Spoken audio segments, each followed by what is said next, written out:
Hello everyone, welcome to my YouTube channel. Guys, मैं आज एक सीरीज लेकर आया हूँ, ट्रांसफर प्रॉपर्टी एक्ट की सीरीज। और इसके अंदर सारे के सारे जो टॉपिक्स हैं टीपीए के वो कवर होंगे। आशा करता हूँ आपको ये सीरीज बहुत अच्छी लगेगी, क्योंकि टीपीए जो सब्जेक्ट है वो बहुत बोरिंग सब्जेक्ट है। कोई खास किसी टीचर ने कुछ ज़्यादा कराया नहीं है। मैं उम्मीद करता हूँ कि शायद मैं आपको ये इस टीपीए सब्जेक्ट को अच्छे से समझा पाऊँ। और अगर कोई भी आपको डाउट आता है तो आप ज़रूर पूछ लीजिएगा। तो आज हम पहला टॉपिक शुरू कर रहे हैं, अपना मॉर्गेज का टॉपिक शुरू कर रहे हैं। सारे टॉपिक करवाऊंगा, आप चिंता मत करना।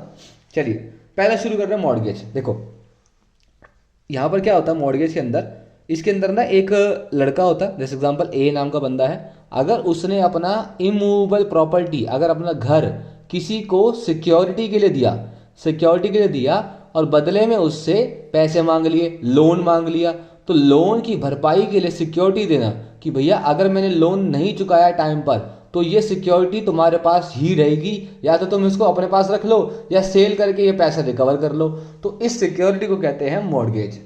तो where a person takes loan and specifies certain immovable property as a security, then it is said that he has taken loan by mortgaging the property.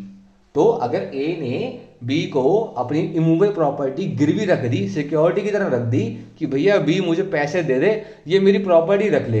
अगर मैं तेरा पैसा टाइम पर ना दे पाऊं तो तू, तेरे पास दो ऑप्शन होंगे। या तो तू कोर्ट में जाकर इस प्रॉपर्टी का आदेश दे दे कि इस प्रॉपर्टी को बेच दिया जाए, सेल करवा दी जाए, और सेल का पैसा तू रख लियो, या फिर इस प्रॉपर्टी को तू हमेशा के लिए अपने पास रख ले। ठीक है, तो वो मॉर्गेजी अभी बताने वाला हूं। तो वो बंदा जो बी होगा वो उसको रख लेगा, क्योंकि हमने उसके पैसे पूरे नहीं करे। ठीक है, तो यहां पर जो ट्रांसफर हो रहा है इंटरेस्ट का, वो सारे इंटरेस्ट ट्रांसफर नहीं हो रहे हैं। यहां पर सिर्फ कुछ इंटरेस्ट ट्रांसफर हो रहा है, और इंटरेस्ट ट्रांसफर करने का पर्पस क्या है? उस लोन की रीपेमेंट के लिए हम एज ए सिक्योरिटी अपने घर को दे रहे हैं। ठीक है, जैसे ही हम लोन को रीपे कर देंगे वो सिक्योरिटी वापस ले लेंगे। तो यानी कि ओनरशिप तो हमारे पास ही है अभी। देखो, एक प्रॉपर्टी जो होती है, एक प्रॉपर्टी जो होती है वो बंडल ऑफ राइट्स होती है, बंडल ऑफ राइट्स होती है। अब बंडल ऑफ राइट्स के अंदर कई सारी राइट्स होती है, जैसे ओनरशिप की राइट, पोजेशन की राइट, असेट्रा असेट्रा। तो हम यहाँ पर ओनरशिप रिटेन कर लेते हैं, कई कई केसों में तो पोजेशन भी रिटेन कर लेते हैं। बस यहाँ पर कुछ लिमिटेड इंटरेस्ट दे रहे हैं। तो मॉर्गेज का इंटरेस्ट कैसा हुआ? लिमिटेड इंटरेस्ट हुआ, एब्सोल्यूट इंटरेस्ट नहीं हुआ। देखो, इंटरेस्ट दो तरीके के होंगे, एक एब्सोल्यूट और एक होगा लिमिटेड। लिमिटेड इंटरेस्ट में क्या होता है कि आप सिर्फ कुछ इंटरेस्ट देते हो और सारा का सारा इंटरेस्ट आपके पास रहता है। जो रेजिडोरी इंटरेस्ट है, जो बचा हुआ इंटरेस्ट है, वो हमेशा ओनर के पास रहता है। और एब्सोल्यूट में क्या है? सारे का सारा interest, all bundle of right, दूसरे पर्सन को ट्रांसफर कर दी जाती है। ठीक है, तो चलिए आगे देखते हैं। The property which is being mortgage must be a specific immovable property. अब देखो यहां पर क्या बोला था मैंने कि where a person takes loan and specifies certain immovable property. तो इमूवेबल प्रॉपर्टी सर्टेन होनी चाहिए। ऐसा ना हो कि तुम ना मेरी कोई भी प्रॉपर्टी ले लो, तुम मेरी सारी प्रॉपर्टी ले लो, तुम ये ना ये ले लो या वो ले लो या जो मर्जी ले लो, ऐसे नहीं होता। आप बिल्कुल आइडेंटिफाई करके देते हो कि भैया मेरा इस गली के अंदर मकान नंबर 410 है, 410 का जो मकान है वो तुम लो, पूरा का पूरा आइडेंटिफाई करके दोगे। स्पेसिफिक इमूवेबल प्रॉपर्टी होनी चाहिए। It must be mentioned in the deed. जो डीड हम बनाएंगे उसके अंदर स्पेसिफिक मैनर में आइडेंटिफाइड होना चाहिए, स्पेसिफिकली कौन सी प्रॉपर्टी मैं तुमको गिरवी दे रहा हूं, कौन सी प्रॉपर्टी एज सिक्योरिटी दी जा रही है। ठीक है, it must not be described in general terms, like मेरी सारी प्रॉपर्टी ले लेना, मेरी वो वाली प्रॉपर्टी ले लेना। कौन सी वो वाली भाई? पूरा लिख कर दो, स्पेसिफिकली डिस्क्राइब करो, आइडेंटिफाई करवाओ कौन सी प्रॉपर्टी तुम एज ए सिक्योरिटी दे रहे हो। ठीक है, चलो अब हम पढ़ने वाले हमारा पहला सेक्शन, मॉर्गेज क्या होता है, मॉर्गेजर क्या होता है, मॉर्गेजी क्या होता है, मॉर्गेज मनी क्या होता है, मॉर्गेज डीड क्या होता है। पीछे से चलते हैं, सिंपल सिंपल चलेंगे। देखो, जो इंस्ट्रूमेंट जिसके अंदर हम ट्रांसफर लिखते हैं कि ए नाम का बंदा बी नाम के बंदे को प्रॉपर्टी ट्रांसफर कर रहा है, तो जो डॉक्यूमेंट होती है ना उसे हम कहते हैं डीड। अगर ये डीड जो है मॉर्गेज के पर्पस के लिए बनाई जाए तो इसे कहते हैं मॉर्गेज डीड। तो अगर ए ने अपनी प्रॉपर्टी बी को ट्रांसफर करी एज अ मॉर्गेज, तो वो मॉर्गेज की सारी चीजें उस डीड में लिखेगा कि ये प्रॉपर्टी देनी है, ये डिस्क्रिप्शन है प्रॉपर्टी का, इतना लोन लिया था, इतना टाइम में दूंगा, वो सारी बातें लिखेगा ना। उस इंस्ट्रूमेंट को कहते हैं हम मॉर्गेज डीड। अब इंस्ट्रूमेंट और डॉक्यूमेंट में क्या फर्क होता है? देखो, डॉक्यूमेंट जो होती है वो जर्नल नेचर की होती है, इंस्ट्रूमेंट जो होता है वो लीगल नेचर का होता है। इस इंस्ट्रूमेंट से एक पर्सन से दूसरे पर्सन को राइट ट्रांसफर की जा सकती है, कोई लीगली ऑब्लिगेशन लगाई जा सकती है। ये सारी चीजें हम इंस्ट्रूमेंट में देखते हैं। डॉक्यूमेंट तो कुछ भी हो सकता है, पत्थर पे लगा हुआ कोई अक्षर हो सकता है डॉक्यूमेंट, कुछ भी हो सकता है डॉक्यूमेंट। लेकिन इंस्ट्रूमेंट क्या होता है? एक लीगल चीज होती है। और टीपीए में इंस्ट्रूमेंट जो है वो सब होगा, लेकिन विल नहीं होगी, क्योंकि विल जो है वो टेस्टामेंट्री इंस्ट्रूमेंट है। जब आप इंस्ट्रूमेंट की डेफिनेशन पढ़ोगे तो इंस्ट्रूमेंट के अंदर विल इंक्लूड नहीं होगी टीपीए के अंदर, ठीक है? ये हम बाद में पढ़ेंगे, चिंता मत करना। चलिए, अब आता है कि जो मनी आप लोन पे लेते हो ना, उसे कहते हैं मॉर्गेज मनी। एक तो होता है प्रिंसिपल मनी, जैसे मान लो ए ने अगर बी से 10,000 रुपये उधार लिए और बदले में अपनी प्रॉपर्टी गिरवी रख दी, तो 10,000 हो गया हमारा प्रिंसिपल मनी। साथ में लगेगी ब्याज, इंटरेस्ट जो लगेगा उसके ऊपर।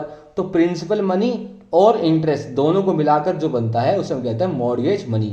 तो मॉर्गेज जो बंदा बी जो है, आपने उसको प्रिंसिपल मनी भी देना है और इंटरेस्ट भी देना है।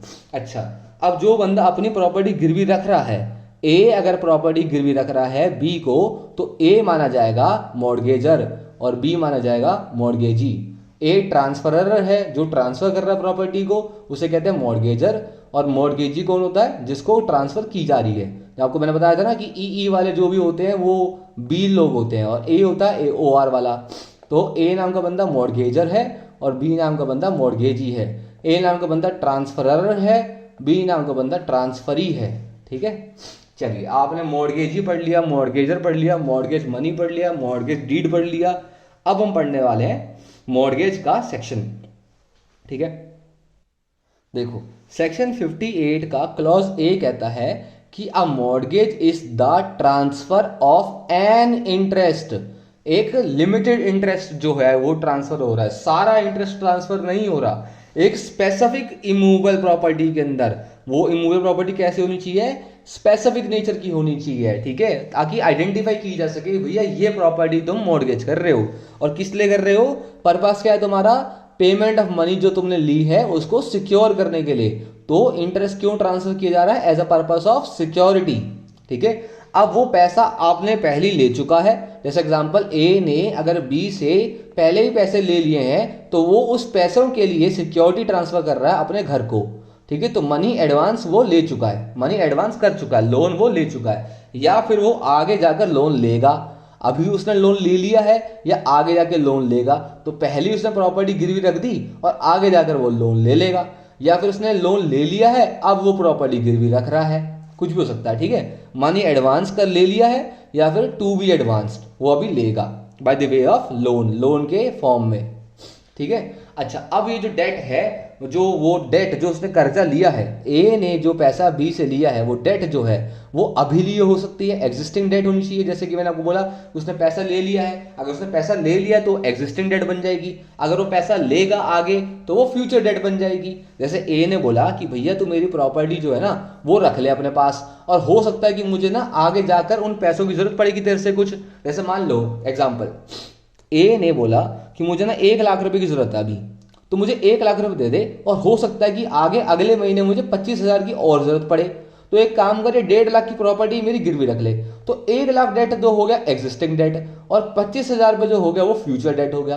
तो दोनों पर्पस के लिए मॉर्गेज करा जा सकता है। अच्छा, लास्ट पॉइंट आता है the performance of an engagement which may give rise to a pecuniary liability. इसका क्या मतलब होता है कि ना यहाँ पर हमने कॉन्ट्रैक्ट कर लिया है, हमने ना कॉन्ट्रैक्ट कर लिया है कि ये दे दे वो दे दे, जिसकी जैसे एग्जांपल ए ने बी से 100 किलो चावल की बोरी मांगी उधार, ठीक है? उसने बदले में अपने चावल का खेत दे दिया और बोला कि भैया 100 किलो बोरी उसमें से निकाल लेना मेरे खेत में से, और साथ साथ इंटरेस्ट के तौर पे 10 बोरी और निकाल लेना। तो यहाँ पर हमने कॉन्ट्रैक्ट कर लिया ना, ए और बी ने कॉन्ट्रैक्ट कर लिया। तो उन्होंने कॉन्ट्रैक्ट कैसे करा? उन्होंने अरेंजमेंट्स करी, उस अरेंजमेंट को कहते हैं एंगेजमेंट। अब बोरियां जो है वो पेक्यूनरी लायबिलिटी रखती है, चावल की भी तो कॉस्ट होगी, तो ए ने जो बी के साथ एंगेजमेंट करी है वो एंगेजमेंट राइज दे रही है पेक्यूनरी लायबिलिटी को, तो ऐसे भी मॉर्गेज करा जा सकता है। अब मॉर्गेज क्या करा गया है, उन्होंने खेत को मॉर्गेज करा है, अपना चावलों को खेत को, और प्रिंसिपल मनी क्या था 100 बोरियां चावल की, और इंटरेस्ट क्या था 10 बोरी चावल की। तो ऐसे हम एंगेजमेंट अरेंजमेंट कर सकते हैं, वो एंगेजमेंट होना चाहिए जो कि एक पेक्यूनरी लायबिलिटी को राइज दे रहा हो, ठीक है। चलो अच्छा, क्वेश्चन आया कि क्या agreement to transfer the mortgage is also a mortgage. देखो इंडिया के अंदर जो है ना वो ऐसा नहीं होता। देखो क्या लिखा हुआ है, agreement to transfer is a mortgage, no it does not create any interest in favour of the mortgagee, it does not constitute mortgage at all. तो agreement to transfer the mortgage is not a mortgage, it only creates a personal obligation to repay the loan. कि देखो example, ए और B ने contract करा, ए ने B से 10 लाख रुपए लिए उधार पे। अब ए कहता है, प्रॉमिस करता है, एग्री करता है कि एक काम करे यार बी, मैं ना तुर को अपना घर जो है 12 लाख का गिरवी रख दूंगा, अभी नहीं रख रहा बाद में रख दूंगा। तो ये कोई मॉर्गेज नहीं माना गया। अब बी के पास क्या है, बी के पास बस एक राइट है, राइट इन पर्सोनम, उससे अपना 10 लाख रुपए उधार वापस लेने की, क्योंकि उसके पास तो कोई सिक्योरिटी आई ही नहीं है, मॉर्गेज तो हुआ ही नहीं है। लेकिन इंग्लिश लॉ में इक्विटी कहती है कि इसको हम मॉर्गेज मान लेंगे, ठीक है। However in English law it act as an equitable mortgage which may be enforced against the mortgagee's property. तो अगर ए ने एग्रीमेंट भी कर लिया है तो हम मान के चलते हैं ऐसे कि जैसे उसने मॉर्गेज कर लिया हो, क्योंकि इक्विटी कहती है वहां पर। लेकिन इंडिया में ये सिर्फ एक पर्सनल एग्रीमेंट है। एक ही रेमेडी है इसके अंदर कि भैया ए और बी ने कॉन्ट्रैक्ट करा था, ए ने 10 लाख रुपए लिए थे, अब बी जो है वो 10 लाख रुपए रिकवर करना चाहता है, क्योंकि ए ने कॉन्ट्रैक्ट ब्रीच कर दिया, उसने अपना मॉर्गेज नहीं करा बी को, तो उसने जो एग्रीमेंट करा था वो ब्रीच कर दिया और उसने पैसे भी नहीं दिए, तो अब उसने मनी सूट फाइल कर दिया रिकवरी के लिए, ठीक है। चलो, तो हम ये कह सकते हैं कि जो एग्रीमेंट टू मॉर्गेज है वो है राइट इन पर्सोनम, और मॉर्गेज जो है वो है राइट इन रेम। तो ये बात याद रखना। तो हमारा टॉपिक जो है सेक्शन 58 का वो कवर होता है। आज हम पढ़ने वाले हैं kinds of mortgage. Point B, clause B. Clause B के अंदर आता है काइंड्स ऑफ मॉर्गेज। पहला मॉर्गेज आता है सिंपल मॉर्गेज। देखो सिंपल मॉर्गेज में क्या होता है कि यहां पर ए नाम का बंदा बी नाम के बंदे को एक अंडरटेकिंग देता है कि भैया मैं ना तेरे को ना 1 तारीख को, 2 तारीख को, 10 तारीख को, जो भी एक डेट है उस टाइम तक पैसा दे दूंगा। अगर मैंने पैसा नहीं दिया तो तुम मेरी प्रॉपर्टी जो है बेच देना और खरीद और पैसे रख लेना। तो in this mortgage the mortgagor takes a personal undertaking to pay the loan. The possession of the mortgage property is not given to the mortgagee. इसके अंदर पोजेशन वगैरह कुछ नहीं दी जाती, सिर्फ और सिर्फ एक अंडरटेकिंग दी जाती है कि ये लो मैं तुम्हें अंडरटेकिंग दे रहा हूं, मैं तुमको तुम्हारा पैसा इस डेट तक दे दूंगा। अगर मैंने पैसा नहीं दिया, अगर मैंने नॉन पेमेंट करा लोन का, अगर मैंने लोन नहीं चुकाया, तो मॉर्गेजी के पास राइट आ जाएगा कि वो मॉर्गेज प्रॉपर्टी को सोल्ड कर दे। अच्छा, क्या वो ऑटोमेटिकली सोल्ड कर देगा? नहीं, वो कोर्ट में जाएगा, कोर्ट में एप्लीकेशन फाइल करेगा या सूट फाइल करेगा, बोलेगा कि सर मेरी प्रॉपर्टी जो ये जो मॉर्गेजर की प्रॉपर्टी है प्लीज सेल करवा दो या फिर फोरक्लोज करवा दो। अभी हम पता लगाएंगे फोरक्लोज का मीनिंग क्या होता है, थोड़ा सा होल्ड रखो बस। देखो सबसे पहले क्या रेमेडी है मॉर्गेजी के पास? मॉर्गेजी जो है पर्सनली सू कर सकता है राइट के लिए मनी रिकवर करने की। मनी सूट फाइल कर दे वो कि भैया ए ने मेरे से 10 लाख रुपए लिए थे, उसने कहा था कि अगले महीने तक दे दूंगा, तो आप मैं चाहता हूं कि मुझे वो पैसा रिकवर करा जाए, तो मनी सूट की तरह वो सूट फाइल कर देगा। दूसरा क्या है, वो कोर्ट में जाएगा, वो सेल करवा देगा कि सर प्लीज इसकी मॉर्गेज प्रॉपर्टी सेल कर दो और मुझे मेरा पैसा दे दो, या वो दोनों चीजें करवा देगा कि सर सेल भी कर दो, मुझे मेरा पैसा भी दे दो, कुछ भी करवा सकता है। अच्छा, एक बात और खास बताता हूँ इसके अंदर में कि रजिस्ट्रेशन जो होती है सिंपल मॉर्गेज के अंदर वो जरूरी होती है, चाहे प्रॉपर्टी कितने रुपए की भी हो, कितने रुपए की भी हो, 100 रुपए से नीचे की भी हो, 100 से ऊपर की भी हो, कितने की भी हो, रजिस्ट्रेशन जो है मैंडेटरी है इसके अंदर।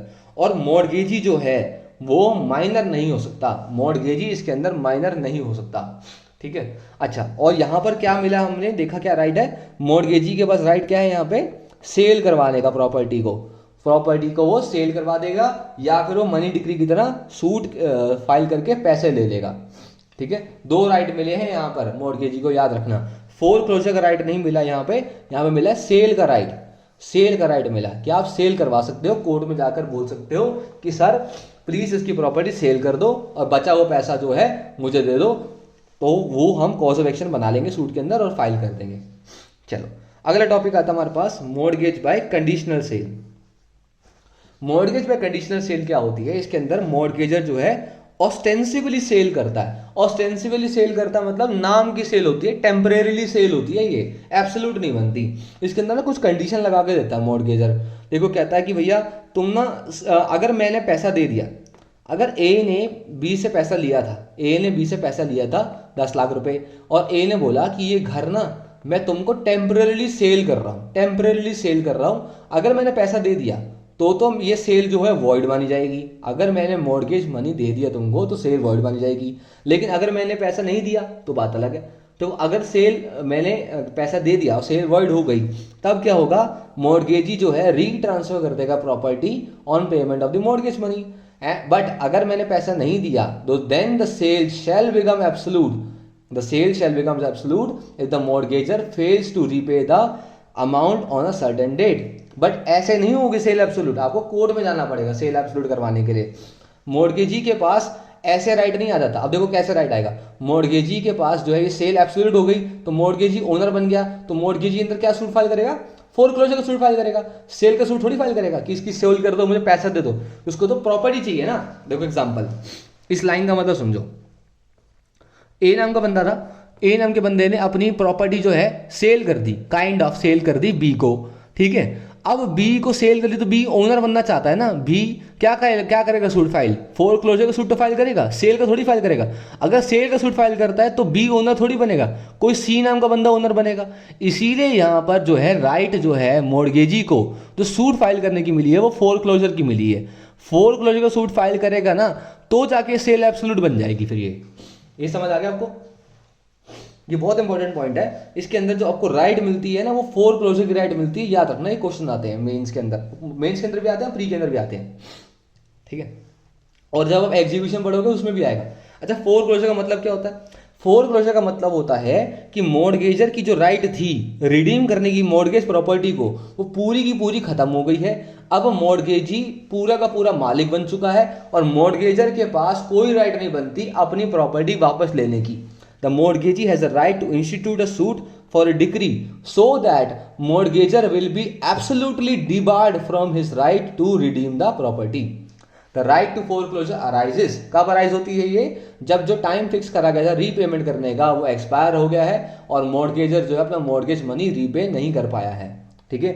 अगर फोरक्लोजर ऑर्डर नहीं मिलता तो मॉर्गेजी जो है एब्सोल्यूट ओनर नहीं बन पाएगा, उसकी सेल एब्सोल्यूट नहीं हो पाएगी, ठीक है। अच्छा, अब इसमें जो डेट होनी चाहिए वो एग्जिस्टेंट डेट होनी चाहिए और जो कंडीशंस आपकी सेल के अंदर थी वो सारी की सारी आप उसके अंदर डॉक्यूमेंट के अंदर लिख दोगे। रजिस्ट्रेशन जो है मैंडेटरी कब है? अगर वो मॉर्गेज मनी जो है वो प्रॉपर्टी जो है वो 100 रुपए से ऊपर की है, ठीक है। जिसके लिए मॉर्गेज मनी है वो अगर 100 रुपए से ऊपर का है तो ऐसे केस में उस प्रॉपर्टी की रजिस्ट्रेशन होना, उस मॉर्गेज डीड की रजिस्ट्रेशन होना जरूरी है। प्रॉपर्टी की नहीं, उस मॉर्गेज डीड की। अगर मॉर्गेज मनी 100 रुपए से ऊपर का है तो ऐसे केस में जो रजिस्ट्रेशन है किसकी? मॉर्गेज डीड की, वो मैंडेटरी है। प्रॉपर्टी की तो ऑब्वियसली हुई होगी लेकिन मॉर्गेज डीड की मैंडेटरी है। अच्छा, अभी क्वेश्चन आता है कि mortgage by conditional sale and sale with condition of repurchase, इन दोनों में क्या फर्क होता है? देखो सुनना, केस है Dharmaji versus Rajaram Joshi 2019 supreme court. Dharmaji versus Rajaram Joshi 2019 supreme court. Mortgage by conditional sale के अंदर क्या था? एक एग्जिस्टेंट डेट होनी चाहिए सेलर और बायर के बीच में। सेलर और बायर टेम्परेरीली है, बेसिकली ये तो क्रेडिटर है और ये क्रेडिटर है और ये डेटर है ना। फिर डेटर है जब तो प्रॉपर्टी बेच रहा है। देखो, the existence of debt between the seller and buyer is necessary but in sale with the condition of repurchase there is no need of existence of any debt. हम तो भाई सेलर और परचेजर हैं, simple, हमारे बीच में कोई date वगैरह नहीं थी। अगर ए नाम का बंदा है, ये बी नाम का बंदा है, ए ने प्रॉपर्टी बेच दी, बी ने प्रॉपर्टी खरीद ली, कोई डेट वगैरह नहीं थी। अब ए ने कंडीशन लगाया कि बी तुम 10 साल के बाद प्रॉपर्टी मुझे दे दोगे, तो ये कंडीशन लगाई रीपरचेज की। ये तो हो गया conditional cell with repurchase condition. अब क्या, ए ने प्रॉपर्टी क्यों बेची टेम्परेरीली? क्योंकि ए ने कर्जा लिया होता बी से। अब अगर वो कर्जा चुका देगा तो प्रॉपर्टी वापस आ जाएगी, कर्जा नहीं चुकाएगा तो प्रॉपर्टी यहाँ चली जाएगी। ये हो गया कंडीशनल सेल। दोनों में फर्क समझ गए? तो डेट का एग्जिस्टेंस डेट होना जरूरी है कंडीशनल सेल के अंदर, लेकिन इसके अंदर हमारा एग्जिस्टेंस ऑफ डेट नहीं चलेगा, कोई दिक्कत नहीं है, यहाँ पर होता ही नहीं है वैसी बात। तो there does not exist any debt, there is no relation of debtor and creditor between seller and buyer. तो यहाँ पर जो ये कंडीशन ऑफ रीपरचेज इसके अंदर कोई डेटर क्रेडिटर का कोई रिलेशन नहीं होता। मॉर्गेज में कंडीशनल सेल के अंदर डेटर क्रेडिटर का रिलेशन होता है, ठीक है। It is therefore transfer of partial interest. Sale में कंडीशन में क्या होता है? एब्सोल्यूट होता है, एक्सेप्ट द पर्सनल राइट। सिर्फ एक राइट रिटेन होती है कि वो है रीपरचेज करने की, बस। ए नाम का बंदा अगर प्रॉपर्टी बी नाम के बंदे को बेच रहा है तो सारी राइट्स चल जाती हैं बी के पास, सिर्फ एक राइट आती है ए के पास कि वो रीपरचेज कर सकता है कुछ टाइम के बाद, जैसा कंडीशन में लिखा गया था, डीड में लिखा गया था। तो यही फर्क है और कोई फर्क नहीं है। कंडीशनल सेल में डेटर क्रेडिटर होता है, रीपरचेज वाली सेल में डेटर क्रेडिटर का कोई रिश्ता नहीं होता। कंडीशनल सेल में एग्जिस्टेंस होती है डेट की, रीपरचेज वाले में कुछ नहीं होता। कंडीशनल सेल में पार्शियल इंटरेस्ट ट्रांसफर होता है, रीपरचेज में एब्सोल्यूट ट्रांसफर होता है सिवाय एक राइट के, वो है राइट ऑफ रीपरचेज। तो गाइस आज का टॉपिक हमारा खत्म हुआ है। आई होप आपको ये टॉपिक समझ आ गया होगा, लेकिन अगर फिर भी कोई डाउट है तो आप जरूर पूछ लीजिएगा। Thank you and have a nice day.